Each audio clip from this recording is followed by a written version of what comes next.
नुआपड़ा जिलापाल निआरा प्रयास बजार रे चली चली बुलिले लोकंकु सचेतन करी गोलाप फूल देले।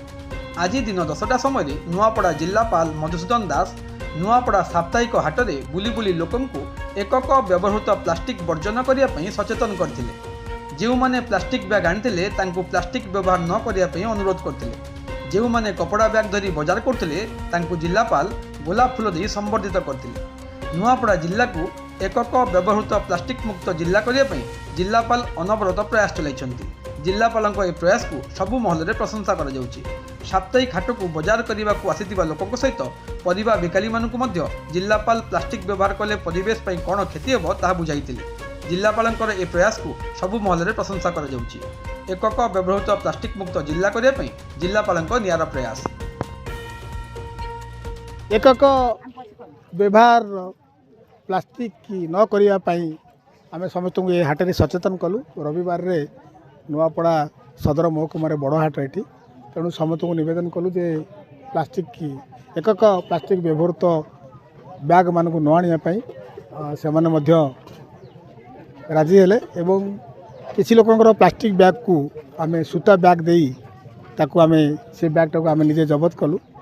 सचेतनता कार्यक्रम जारी रही जदि लोक मैंने कहीं चेतवे सचेतन कार्यक्रम में सिंगल प्लास्टिक व्यवहार करेंगे बारंबार ताहले से आम एनफोर्समेंट करूँ फाइन अदा करूँ। एवं यहाँ हूँ अवधि से सचेतन करने तेणु सचेतनता कार्यक्रम में मोर सब जिला स्तरीय अधिकारी उपजिलापाल मुझे अच्छी सामिल अच्छी आ सब बड़ खुशी है आपण मैंने भी गणमाध्यम ये कार्यक्रम में सामिल अच्छी फूल ये दौर जो मैंने से निजे सचेतन होकर अखा बैग कि सूता बैग नहीं आसछन्ति से बधई करुली बधई जनाऊली कारण से माने स्वतःस्फूर्त भाव में ये अभियान में सामिल होती जिला को एक परिष्कार परिमल एवं प्लास्टिक मुक्त जिला रूप में गढ़ी तोड़ाई संकल्पबद्ध होती। और परिचय रखी मो हूँ कार्यनिर्वाही अधिकारी विज्ञापित अंचल परिषद नुआपड़ा।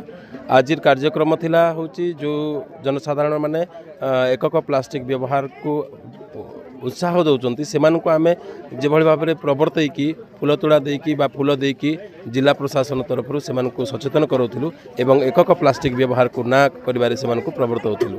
यह द्वारा परिवेश एवं आमर नुआपड़ा एक सबुज सुंदर हो पारे बोली आम चिंता कर निहाती रूप से देखु प्लास्टिक जो आमर बंद करने जो पदक्षेप नहीं जिलापाल निहाती स्वागत योग्य। परिवेश या द्वारा बहुत प्रभावित हो सुरक्षित रहिबो।